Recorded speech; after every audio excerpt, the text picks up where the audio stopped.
Coming up on today's show. I think share a sense of optimism for the upcoming season based on what we're seeing out there. You're going to see a lot of the fall crops. The beans probably come out in the first 2 weeks of October. Because when he said you got stuck twice in a snowbank, I thought he was making another short joke, and you were walking and got stuck.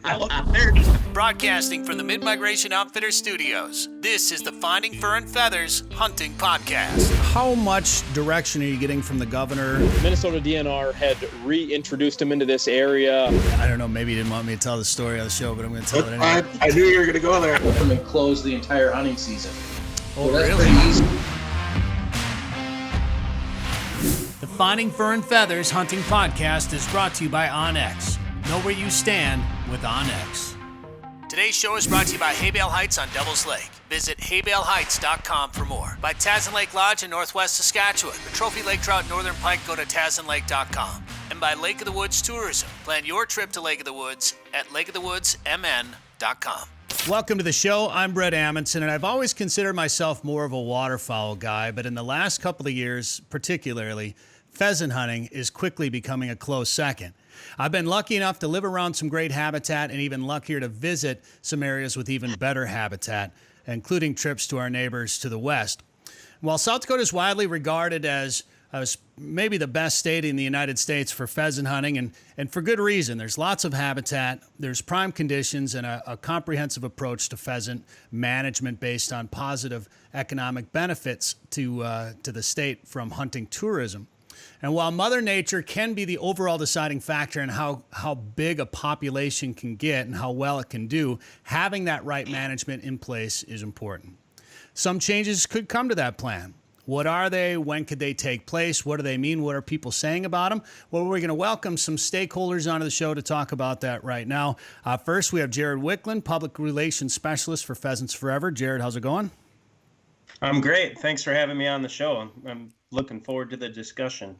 Also, Casey Weismantel, Executive Director at the Aberdeen Convention and Visitors Bureau. Casey, how are you doing? Doing good. Thanks for having me. And Eric Johannsen from Johannsen Farms in Tolstoy. Eric, thanks for being on the show. Thanks, Brent. Good to be here. I'm glad I got the opportunity to visit with you guys a little bit. So we want to talk about pheasants in general and not just these changes, but I also want to get to how the season's going to look, because I know I've talked to all of you before the show started, and we all, I think, share a sense of optimism for the upcoming season based on what we're seeing out there along the gravel roads and what we saw from last fall, what the weather has been like. So we'll get to some forecasts of this season. But first, I want to kind of run through what's being talked about, because this definitely has generated some chatter among the upland hunters out there. And according to the Sioux Falls Argus Leader, the proposed changes are meant to increase resident and non-resident participation in South Dakota's pheasant hunting by 10% in 3 years. Potential changes include lengthening the season until late January, increasing the rooster limit to 4, and extending the shooting hours during the first week. And I reached out to South Dakota Game Fish and Parks for a little bit of clarification on some of these, when these changes could take place, are they season-long changes, et cetera, and we'll kind of walk through what they responded with. And Casey, I want to start with you, because there is one other change that's not really part of this discussion. It sort of is, but it happened before this discussion took place, I think. And I think it also directly relates to tourism, and that's the elimination of the brood survey. What was happening, I think, was that counts were down, and that seemed to maybe have a correlation to fewer out-of-state hunters visiting the area, or bringing about some negative attention to tourism as it relates to pheasant hunting in the season. Did you see that, Casey, the last couple of years? Yeah, we did. That's definitely something that you can see firsthand. Once those numbers come out, your phones start ringing or emails start coming in, whether it's positive or negative, you see that interaction. With them doing away with the bird count, I think is probably one of the best things that they've ever done. I didn't really put a whole lot of faith in the bird count myself personally, and a lot of the reason being, when I myself finally get to take a few days off from work and get to take the field or share the field with some buddies of mine, we're talking mid to late season hunting anyways. So when you finally get out in the field, we're talking mid-November, late November, all of December.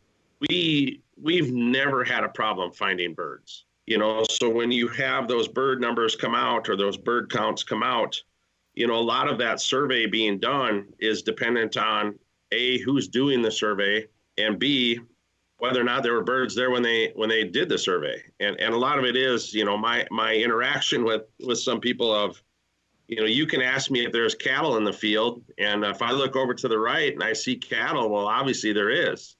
But those cattle might be on the backside of that hill, or they might be down in that slough, or might be around the backside of that shelter belt. And, the brood count is what it is. It did give some legitimacy to long-term numbers.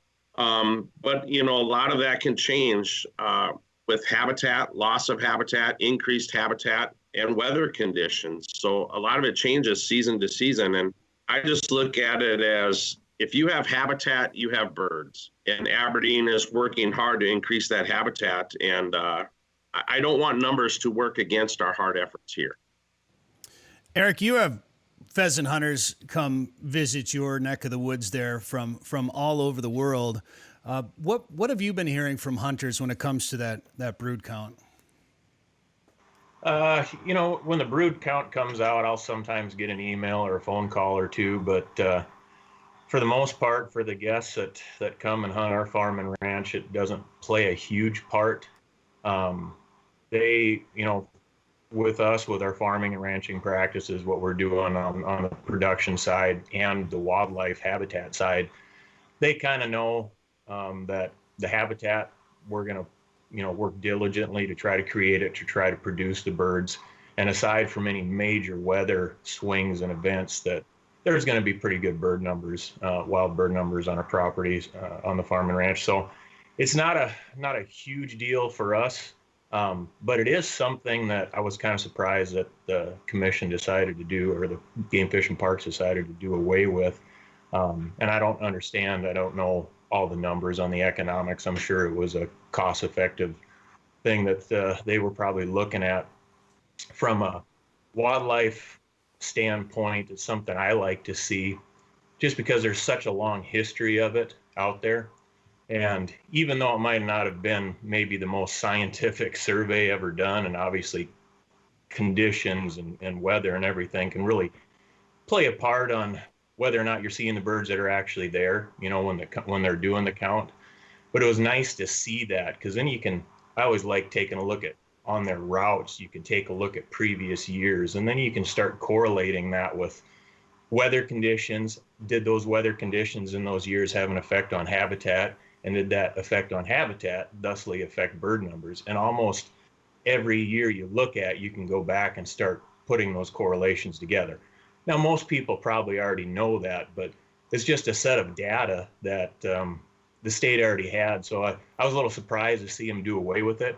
I can kind of understand the economics possibly of it, but to be honest with you, I was a little disappointed. It's something I kind of look forward to just because of the history of it. But sometimes change is good. Well, I know it can be depressing when you see numbers go down, and it's sometimes those counts. I know, Jared, you maybe remember this a couple of years ago. We had this huge drumming count for ruffed grouse in Minnesota, and then everybody got excited and hit the woods, and they just didn't see as many grouse as they were expecting to see there. So sometimes, sometimes those numbers can be off or whatever. But Eric, to your point, when you talk about having a data set that goes back as many years as it did, it is kind of nice to be able to. You are going to have some fluctuations and some pluses and minuses to factor in there, but it is nice to have that, and you can kind of still see some trends with it. But Jared, if you take away that brood survey, Jared, I mean, what can they do over there to try to determine some population numbers? Yeah, so I mean, from Pheasants Forever standpoint, we do value population indexes like brood counts and brood surveys. I mean, it's a good way. It's not a measure of like the true population. It's a measure of the total abundance from one year to the next. And I think, like Eric pointed out, and Casey as well, that there's a margin of error there when you're looking at weather conditions. If it's dry outside, If there's been a lot of haying going on, a lot of times those birds don't have to actually come out to the road to dry off in the morning. They're going to other places on top of hay bales, that type of thing. But that said, South Dakota does have a plan in place to try to keep measuring those factors of the brood survey through hunting harvest numbers. They're still going to be running their winter sex ratios, which we can talk about that in a little bit. The winter sex ratios of basically number of roosters per 100 hens is some of the highest they've been in the last 50 years right now, which points to the fact like there's an overabundance of roosters there that's not needed to maintain that population. But I think a lot of it too comes back to when you look at the brood surveys, they were basically comparing it against the 10-year average. And when people look at that number and see a pretty deep dive, especially when we went from like the 2007 2008 years to 2017, 2018, and it really dove off. And one of the reasons behind that is due to Farm Bill and CRP acres. I mean, you look at you drop from 38 million acres to a new Farm Bill that's got 24 million. You look at the amount of grass that was lost, just not just in South Dakota, but across the range as a whole. And your pheasant numbers are going to go down anytime you take that much grass off the landscape. And I don't know if Casey and Eric have a number there. I can't remember what it is, but like let's say like a neighboring state like North Dakota, they went from 3 million acres, and that 2007 2008 was some of the highest harvests in South Dakota and the surrounding states they've ever seen. And that's a direct correlation with CRP acres. And when that dropped from 38 million acres nationally down to 24 million, bird populations plummeted. And with that, these 10-year averages on brood surveys went with it as well. When you had some weather conditions there in the last few years too, and different things. But Jared, my favorite graphic that I think I've ever seen that directly correlates with what you're talking about right now, it was a Pheasants Forever graphic that just showed the years of high CRP acreage and the high harvest numbers. And when the CRP numbers went down, the bird numbers went down. And I mean, it's easy to see what the answer is. If you want more birds, you just have to have more habitat out there. And when you talk about those brood counts, Eric, and I see the economics of it as well, but to me, it was clearly marketing, and South Dakota knows what pheasant hunting means to that state. And when you have the negative discussion when the brood count numbers are down, I haven't seen numbers to see if it actually directly led to fewer hunters coming or not. But when people talk about it, I can see, and if they want to increase out-of-state hunters by 10% in the next 3 years, that seemed like an easy thing to do. And some of these other changes I want to get into, and they even said, I asked them these other proposed changes, where did they come from? And they clearly said it was marketing discussions. It's the economic impact to the state is so important. They wanted to try to maximize pheasant hunting. So some of these other changes would be to extend the shooting hours and the season dates and if this passes, this would be for this upcoming season. And let's just start with the first one, because I think this is an easy one for all of us. And that would be to start the season earlier is it the first week of the season when it opens up at noon over there in South Dakota? Yep. And I think they're referring to the first week for non-residents, correct? For non-resident, okay. Not just the resident opener, but the non-resident opener as well. And then would take that from noon and go to 10 a.m., which is a little bit earlier. And I don't think anybody really has an issue. When I talked to all three of you guys separately before this, all three of you brought up an important point in pheasant hunting early in the year, and that's temperatures relating to dog work. And it'd be nice to work a little bit earlier to keep your dogs a little bit cooler. So, do you guys have anything to say about changing that time from noon to 10? I think... Go ahead, Casey. I think the change from noon to 10 really in our aspect wouldn't affect a whole lot. Guys are still getting ready to take the field, organizing their equipment. But the biggest thing, like you said, is the cool temperatures. I think that would probably be the biggest thing that would play into it. Myself, being a dog owner, running that dog in cool temperatures would definitely be a plus. It may interfere on that economic impact of the coffee shop and that extra cup of coffee you might have before you take the field. But I think all in all, it's understandable, with North Dakota being a sunrise start, Right. And right in our backyard, 45 minutes away, them being a sunrise start, us switching to 10 o'clock really wouldn't change a whole lot on our end. I think it would be a positive. Yeah, I don't know if we want to go down this road or not, Jared, but what do you think? Do you see a big difference between North Dakota starting at sunrise and South Dakota starting later in the morning? I mean, I know South Dakota probably gets more pressure, but North Dakota gets a fair amount of hunting pressure too. Would there be a big, problem with? I mean, where they're worried that birds are going to be closer to roads? I mean, what's the big difference there? To me, and I'll let Eric and Casey voice their opinion on this as well. But when you can hunt, I think it's half hour before daylight in North Dakota, isn't it? Actually, I think you're right. Yeah, you're basically talking the birds are almost still roosted at that point. So I think it makes it a bit easier in a state like that, like especially right away in the morning, to locate birds because they're still in the roost at that hour and getting ready to come out to go to fields, and you can use that to your advantage. A 10 o'clock start point from our point of view, from Pheasants Forever, it's 2 hours earlier. Again, you're protecting your dogs. In early season when all the corn is still up too, it's allowing hunters a little extra time to try to get out there and try to locate birds, which we obviously don't have any problems with it. Yeah, I like hunting.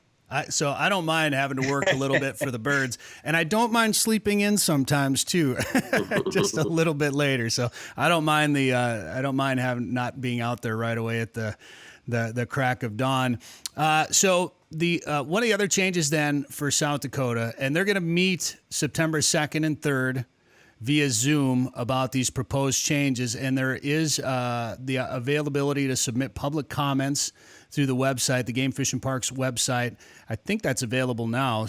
Comments can be submitted anytime, and all the details can be found on the website, so you can add your opinions on this. And they're going to meet September 2nd and 3rd. And one of the other changes, guys, is extending the season. So right now, it ends in the first week of January, sometime around the beginning of January, and they're talking about going to the end of January. Is that right?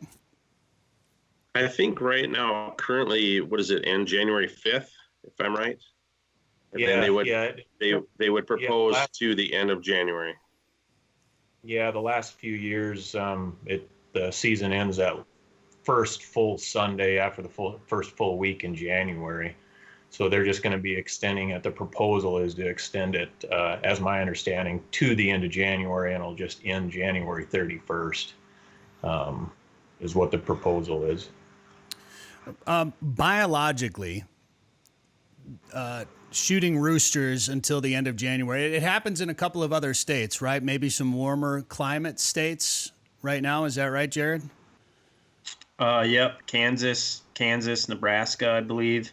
Those would be two states where you can hunt till the end of January. And I know a lot of folks from here last year that went down to those states to try to get in one last hunt with their dogs before they hang up the old bootstraps for the year.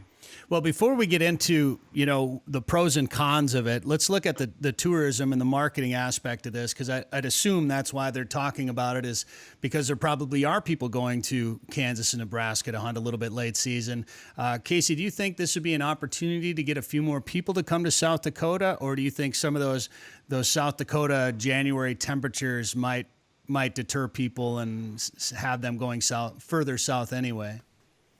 I think it's going to be a little bit of both. If you've ever hunted in South Dakota late season, just wait 5 minutes and the weather will change. So, there could be weather to deal with on top of that. But I see a little bit of both. I see extending the season and how that could be very attractive to hunters or late season hunters or guys that are just, like Jared said, just not ready to hang the boots up yet this year. Myself being a late season hunter, looking at the middle of November, through the whole month of December, extending that through the end of January. I have mixed reviews on that. As an economic standpoint, yeah, it could bring more people to the area, could bring more people to South Dakota to take part in that. But on the flip side of that, the people that are coming are really not going to be your warm weather states. It's not going to be your airline travel. It's going to be the guys that'll maybe come in on the weekends and take part in that from the neighboring states. I see those as your primary target who would take advantage of something like that. As far as, you do guide some guys, Eric, at your place there, but you also take care of birds. You've created this wildlife paradise or whatever, this habitat complex on your property. What about taking guys in mid to late January? What do you think that would do to your birds, and do you think there'd be a market for it there? Yeah, with extending the season, there's going to be those that say culling more roosters, harvesting more roosters later in the season, or in the season in general, is going to be a good thing, right? Because the less roosters you have going into a harsh winter, and in South Dakota we have them. You take a look at the last couple winters, it's been pretty rough. But with the right habitat conditions, it isn't an issue most of the time. So anytime you're dealing with, decreasing rooster numbers, you're going to decrease the competition that the hens have in a rough winter, especially when we're looking at the months of February and early March. That's when you're going to see the highest mortality from a tough winter. They're starting to run out of their body condition reserves at that time. So if we can reduce those rooster numbers, it reduces the competition for the hens, and we're going to have better hen survivability. So on that standpoint, harvesting more roosters seems like a good thing. But, with anything, for example, on our farm, when we're talking about wildlife habitat, first and foremost is, agriculture production, whether it's on the row crops or on the cattle herd. The things we're doing, our focus is always on agriculture production.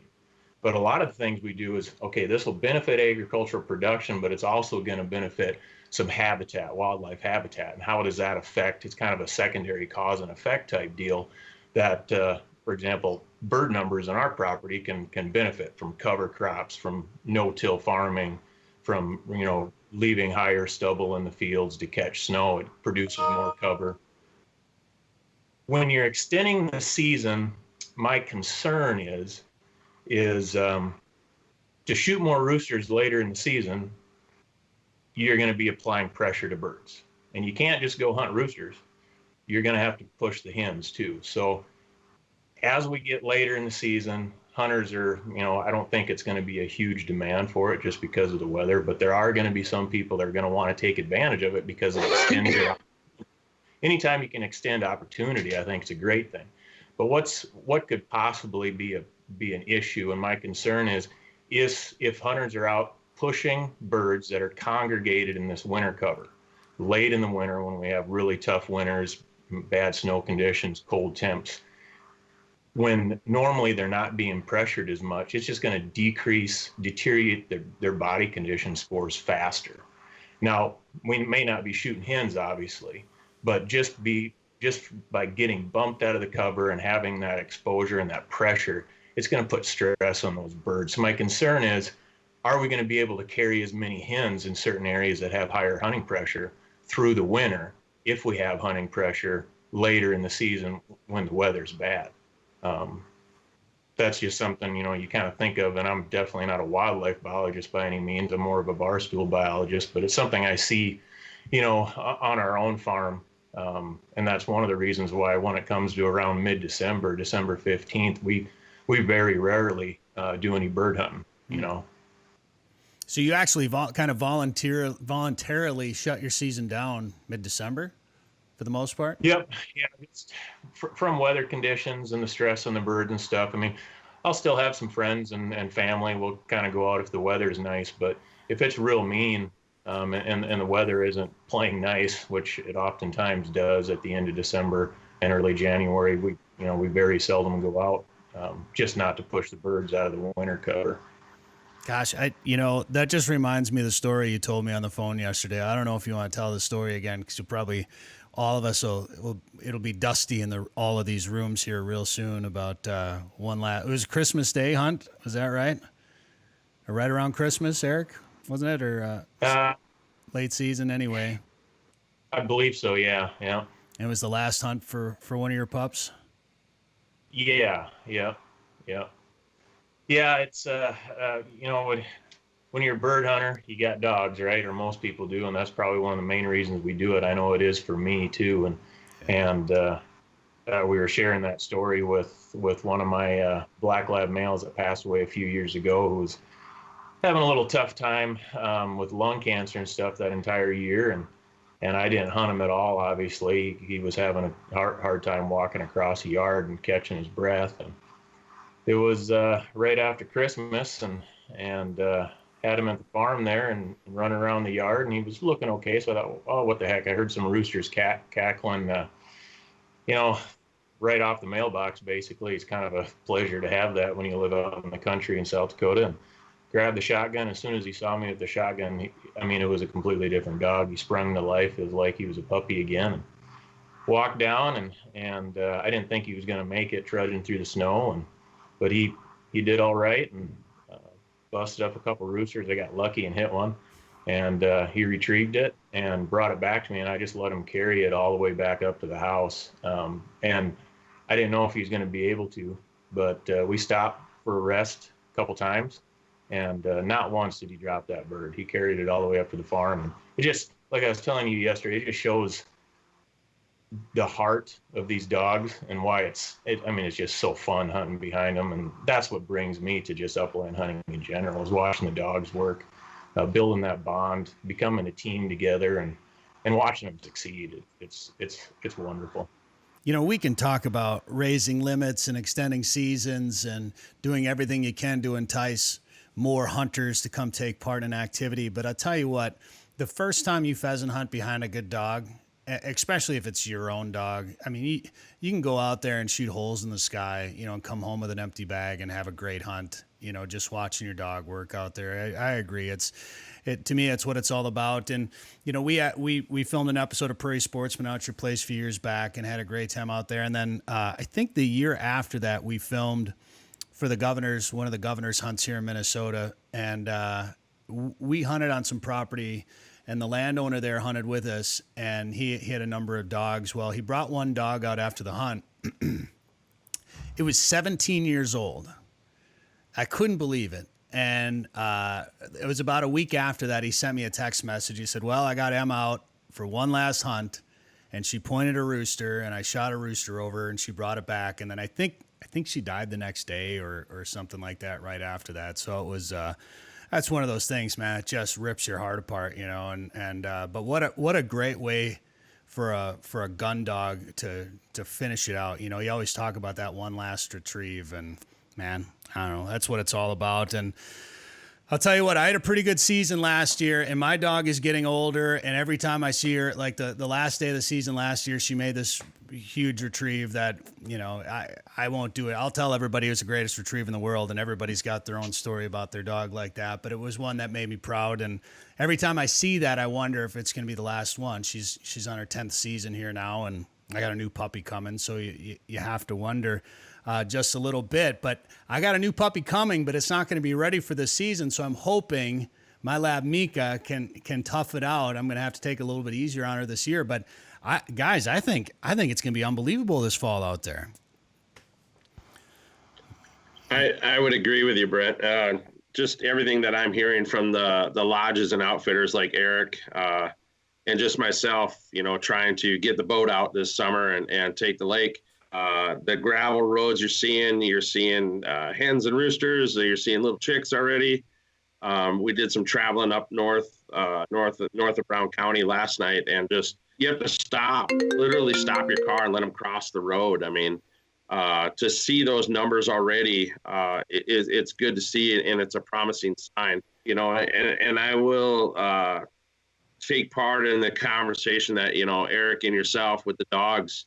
You can talk about these regulations, the new start time, the extending the season, the bag limits. But you know what? When you ask hunters why they hunt, they don't ever say, I like to hunt because I can shoot a fourth rooster, or I like to hunt because I get to start 2 hours early. They all say they like to hunt because they like to watch the dog work, or they like to get a youngster out in the field. My stepdaughter shot her first rooster at Eric's place last year, and she's the advocate for federal premium ammunition.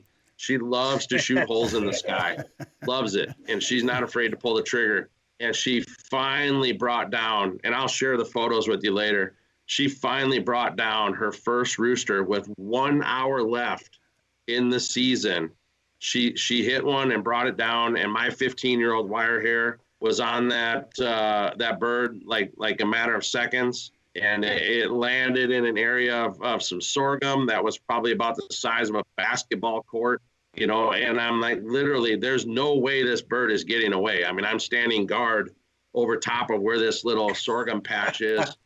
Eric's yelling at me because I left my post because birds are raining over top of where I was, but I had to get that bird, and and he's literally chewing me out. Then behind the scenes, he's like, I would have done the same thing.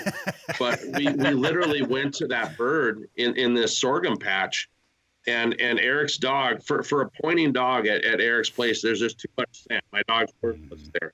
There's just too much scent and too much cover.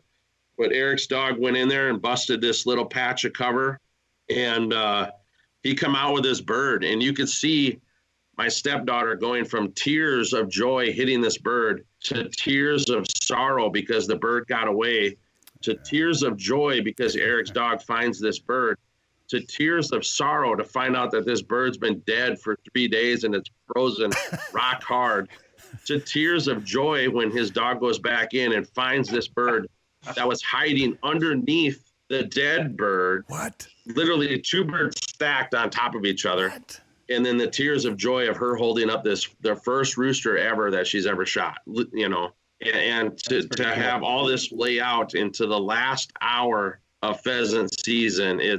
That's why people hunt. They don't hunt because of a 10 o'clock start or a late season extension or a 4-bird limit. They hunt for the highs and lows. They hunt for the enjoyment of the dogs. They live their life through the youngsters hunting, and that's really all you can ask for. And it's amazing. Yeah, that time, Casey, was probably a highlight of my year. When I was talking to you and you said your daughter was busting all season long and still hadn't gotten a bird, and we had that last weekend. I said, well, come on out, and birds were grouped up. We got her in front of a bunch of them, and she knocked one down. And it's always good to be blessed with a good bird dog. I got a couple. I probably don't deserve them. They've taught me more than I can teach them. But that day was a lot of fun, and it sure made me smile. Yep. Absolutely. A good dog will make you a better hunter, or at least make you look like a better hunter, for sure. And you do it for all of those things, and you do it for the chance to walk around in nature and see other wildlife and have those stories. And I gotta tell one more quick story after hearing that one, because we were taking a new hunter out. She was an adult, but she had never pheasant hunted before, and we were at my buddy's place a couple years ago. And we were walking through some grass, and I think it was 3 or 4 of us and 1 or 2 dogs. And all of a sudden, she got all excited and started screaming. I looked over. I'm like, "Yeah, what is it?" She's like, "There's a rooster in front of me." It was on the ground, and I was like, "Well, all right. Well, the dogs are clear. It's clear. It's her first bird." I'm like, and she was waiting for it to fly. She's like, "It won't fly. It won't fly." And finally, I'm like, just shoot it. Okay, you've never shot a pheasant. Just shoot it. It's a safe shot. You're good. Okay, I shot it. She pulls the trigger. She shots it. She's all excited. She's jumping up and down. So we're all, hooting and hollering in the field. So we all gather up and go and find this bird. And it was frozen on the ground and had been dead for a couple of days.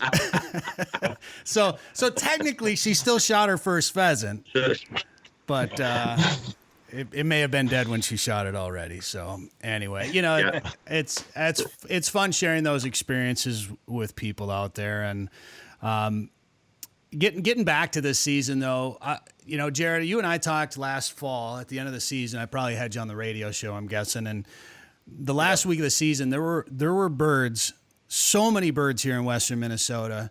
And we hunted one field, and for like 2 or 3 days, we drove by this bean field, and there was a small slough in the middle of it. And there must have been at least 100 pheasants. And I hadn't seen a field like that around here for a number of years. And you could go a mile or two the other direction and find another field loaded up with pheasants like that. And, as you and I talked, you said that that's not exactly a good sign. I mean, it's good to see all those birds. It's not actually a great sign to see them all grouped up like that. It's generally mean they're getting pushed out of cover, the weather, et cetera. They're trying to find food. But we went into this one field, and it was just 4 or 5 of us, and we surrounded that little slough. And guys, it was like hunting South Dakota. That's what we all kept saying afterwards. It was like we were in South Dakota. It was unbelievable. So I'm trying to temper my optimism a little bit for this fall, but I think it's going to be good here in Minnesota. Obviously, I think South Dakota is going to be unbelievable. Jared, what are you hearing about other regions when it comes to numbers for this year? Well, just to rewind and kind of recap what you just pointed out is, I think one of the big issues upland hunters had last year was the amount of water on the landscape. And I know Eric and Casey can both attest to this as well, but it was a hard year for farmers. It was a hard year for hunters to try to get places, because I was really worried about the birds going into early winter. We had a lot of snow that packed early on. Some of it melted, but then none of these sloughs were frozen. So I had just hundreds of stories from upland hunters where they're falling through and have to go back to the truck and they're done for the day. Done for the day? Come on, yeah. You put on dry socks. Everything's insulated underneath. Yeah, bring a new pair of boots and get back out there, buddy. That's what I do. But going into March and going into April, man, the weather really cooperated. It was just, from all accounts, from everywhere. And I talked on a podcast on Hunter's Happy Hour about this last night. I mean, everywhere from North Dakota to Minnesota to South Dakota, over to Montana, down into Iowa. The early nesting season was spectacular, and talking with South Dakota specifically, a lot of our precision agriculture specialists and state coordinator and other folks, is that they're seeing a lot of birds that maybe not full grown yet, but getting close to it, and that's a really great indication that the first nesting attempts were extremely successful. Big broods, not only in their size, but numerous as well in numbers. So, everywhere we're hearing really positive things across the range as a whole. And, one of the things I mentioned last night is, you look at what's happened with COVID this year, and, more people are at home. More people are maybe figuring out they want to learn how to harvest their own food, right? So there's a lot more fishing license being sold, a lot more turkey hunting license being sold. And I'd be willing to bet that pheasant licenses are going to go up as well. Now, the fact that it takes a global pandemic to try to get more people into the field, if that's what it takes, that's what it takes. But, for folks, whether you're a veteran getting out with your bird dog this year, or maybe you're a novice hunter trying it for the first time, I think, folks, if you're going to get out this fall, you picked a really good time to do so based on the reports that I'm hearing. Yeah. Jared, I'm sorry we don't have as much beer or cigars as you probably had on the Hunter's Happy Hour last night, but we could I'm sure we could find some around here. We probably have some. But, like when you talk about COVID, I'm curious to see what's going to happen too. And I know for waterfowl hunters, I think North Dakota is going to be a zoo this fall because nobody can go up to Saskatchewan or Manitoba to do some waterfowl hunting. I think a lot of people are going to be hitting up North Dakota, or you're just going to see a lot more waterfowl hunting around the area. And I know pheasant hunters don't travel into Canada necessarily for pheasant hunting. But Casey, what are you hearing? What do you think the COVID effect is going to have on your pheasant season, on hotel stays, on tourism to your area this fall? Right now, we're not hearing anything different.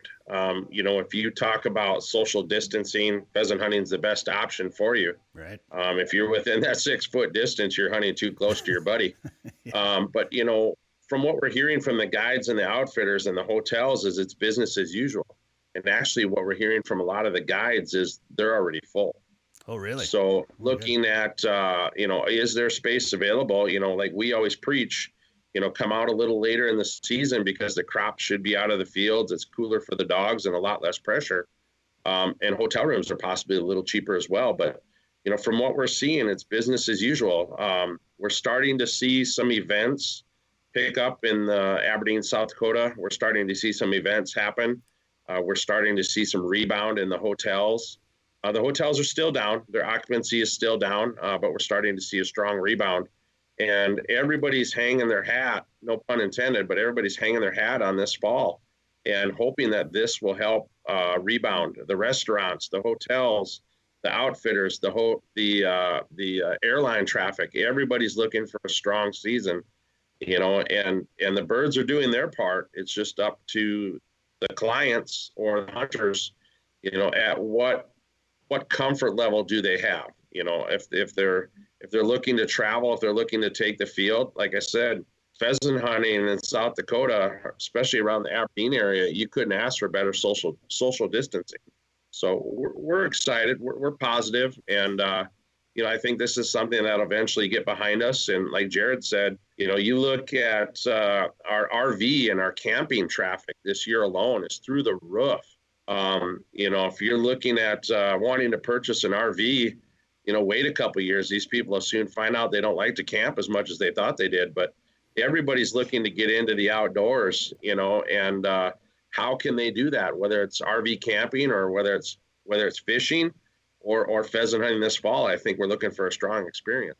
Well, I interviewed some guys from Saskatchewan last week here on this show, and one of them is a owner of a boat manufacturing company, Illumarine, but he also owns an RV and outdoor recreation shop. And he said the boat manufacturing was down because a lot of his boat business is to outfitters up in northern Saskatchewan primarily, and obviously they were all pretty much closed this year, so he didn't sell the boats he thought he was going to. But he said his retail was through the roof, like his retail boat sales and four-wheelers and side-by-sides.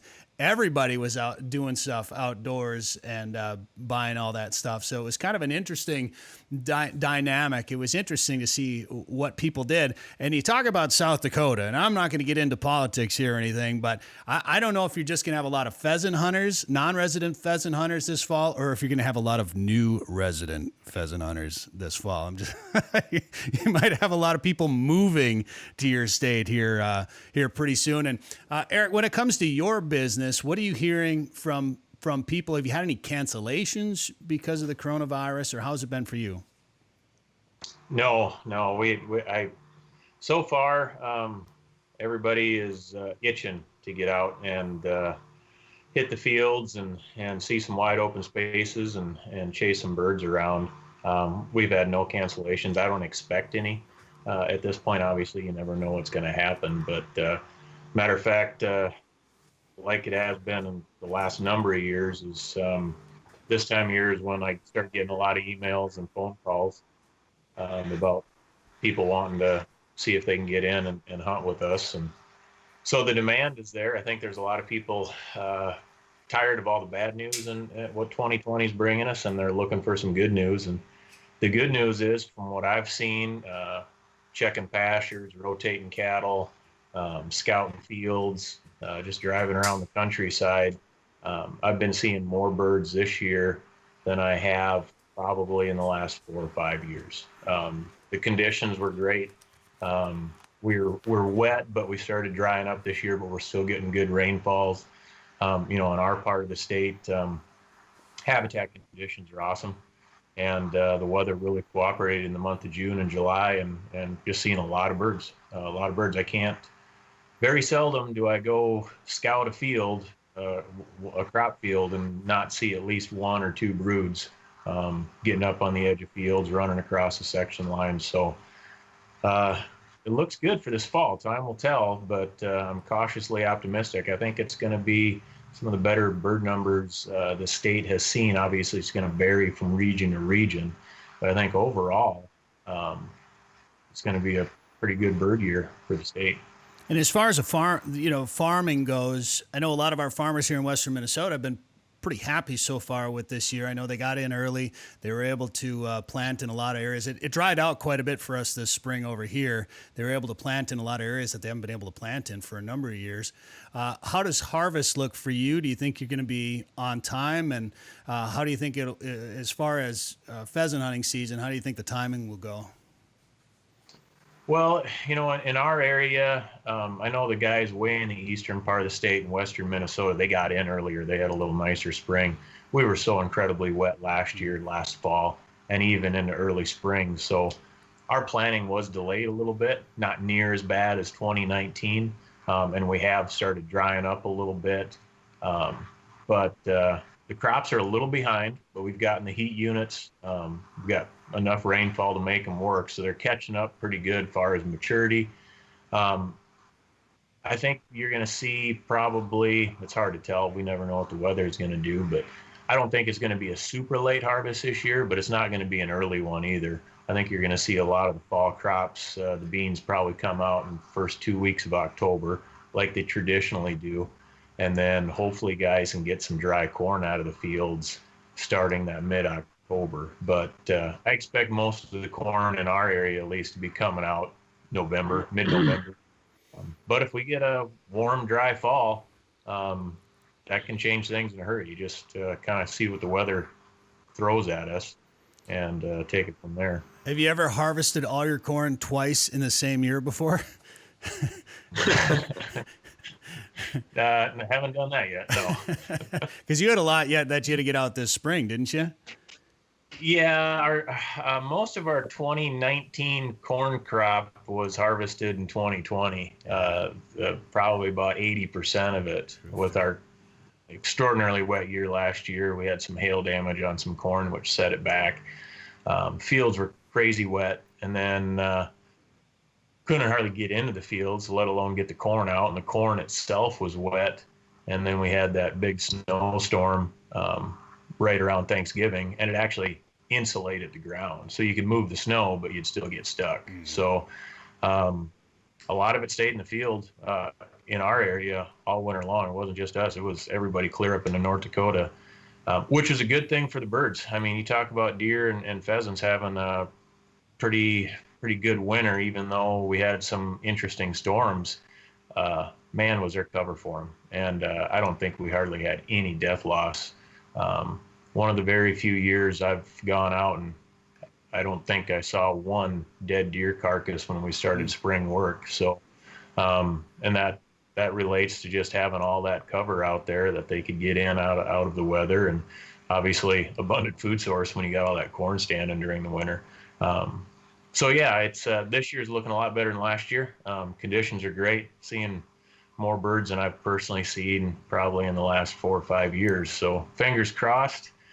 I'm anticipating that hunters are going to be pretty satisfied with what they find this fall. Oh, I'm excited. And Jared, he kind of hit the nail on the head right there when it comes to helping birds get through some tough weather, helping wildlife in general, and that's just having the right kind of habitat and having some cover out there. And that's obviously one of your mantras at Pheasants Forever. And this has had to have been a tough year for an organization that kind of relies on memberships and fundraising. How have you guys had to deal with COVID over there? I think we're in the same. I think we're in the same position as just about every business, organization, farmer, rancher, American that's out there, and that COVID has set us back. It was a hard pill to swallow. When we've got, about 70, 80% of our banquets that occur in the springtime between March, April, and May, we had to cancel over 200 banquets this year that accounted for 20,000 members. Wow. And we know anytime we do that, looking at renewal rates where, a lot of people understand that Pheasants Forever and Quail Forever, our sister organization, are different than some of those other groups where just the memberships come back to us and the local chapters hold on to the fundraising. So, Casey mentioned earlier a lot of the great gatherings that are going on and different things in South Dakota. And there's a chapter right in Aberdeen where Eric and Casey live that, works with these hotels and other places in the region that benefit from pheasant hunters. They're writing checks to habitat programs for us, and we're helping landowners put habitat on the ground and open it up to public hunting. So it's sort of all a revolving door. But we lost 20,000 members here because of those banquets that happened. We've basically our budget was set back enormously for the year. We're still doing a lot of great things. We just completed a 950-acre Cupido wildlife management area acquisition in western Minnesota, which covers the Prairie Chicken Range, quite a few pheasants there. Gary Clancy, who I think you probably knew, that passed away a couple years ago. We've got a great dedication for his property finally coming up here this coming week, I believe on the 19th. We just did another one last week, some really big acquisitions and things going on. But during it all, I think a lot of upland hunters and a lot of our supporters have stepped up. We've had some great donations come in. We held an online fundraiser, our first one, that raised over just over $60,000. And we're going to need that because we're going into we've planned for no banquets this fall, and I think maybe 20% in the spring because nobody knows what's going to happen. Right. And it's a big mystery as to where this is going to go. And as a guy whose wife works in an emergency room, works in the ER here, and they've got a respiratory side. People are worried about where this might go. But as for right now, it seems like South Dakota's doing well with it. We've got Pheasant Fest green lighted right now for February. Obviously, things can change with the way COVID might go and whatnot, but we're weathering the storm. For people that haven't been to a banquet or maybe got postponed, I hope you'll join us in renewing your membership online. We've got a great membership premium that we're going to announce coming here next week. Mother Nature hasn't slowed down, and neither can we. We're working through things to make the most of it for habitat and the birds and the seasons that we all cherish coming up here. Well, gentlemen, I appreciate the time here. I wish you all well. I'm glad that you guys are all healthy and safe, and things are going well for you guys over there. And Jared, I encourage everybody to become a member of Pheasants Forever. Casey, I encourage everybody to go pheasant hunting around the Aberdeen area, of course, or out at Johannsen Farms out there.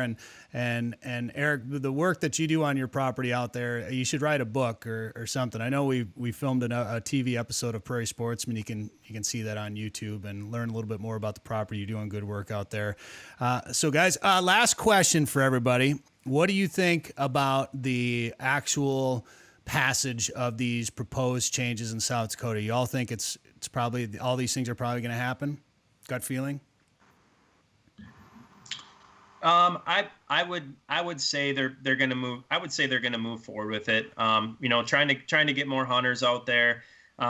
We talked about just about all of them, and I would just say the biggest one from our side is probably the extending the season, and just what Eric talked about. I think if people use sound ethics when pursuing pheasants, like there's not many. Most of the hunting happens in the 80% of it happens in the first month and a half of the season, anyways. Maybe an uptick at Thanksgiving, and uptick right at the end of the year. But most people aren't going around driving through South Dakota in a blizzard. You shouldn't be. I mean, you're putting your life at risk by doing that. And I think the guys that live there would attest to that. But there's some good things happening. And like we said, if people are looking to get into pheasant hunting or taking a trip this year, you picked a damn good year to do it, because all signs are pointing to a pretty healthy population of pheasants in the pheasant capital of the world. Yeah, I agree. All three of the proposals that they got on the board right now are basically kind of built around opportunity, increasing season and increasing some shooting times. And anytime you can increase opportunity to get in the field, I think it's a good thing. Like I said before, I do have concerns on the extending the season and increasing, in 2021, increasing that bag limit late in the season, because basically what that's going to do is it's going to encourage more pressure on the birds late in the season, going into a bad winter. So I have concerns on what that might do for the health of the existing bird population, especially the hens getting through that winter. pheasants are a renewable resource. We got to get our hens through the winter. We got to set them up right in the spring, healthy body condition, good cover, to raise that next crop. But the game fishing parks, they know what they're doing. I trust in them. I think we got good people on the commission, and as long as they're paying attention to the resource, the wildlife resource first, on these proposals, and keeping that in mind, I think they're going to make the right decision. Did you have something to add, Casey, or? Yeah. No, I would agree with all the sentiments from Eric and Jared. As Jared knows, the weather and winter conditions in Aberdeen and surrounding areas can get pretty brutal. I know Jared's been stuck in a snowbank or two back in the day, and twice in Eric, the same day. Twice in the same day, Casey. I couldn't let that one go. I'm sorry. I had to get it in there. Not my final moment. And I trust Eric when he's talking about stressing the birds and the bird conditions. I guess that is a big concern, and that does weigh heavy on my heart as well.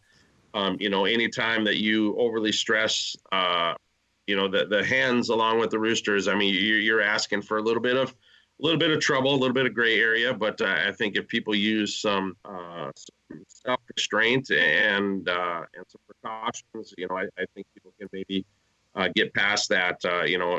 Stressing out the hens obviously is an added risk in that scenario.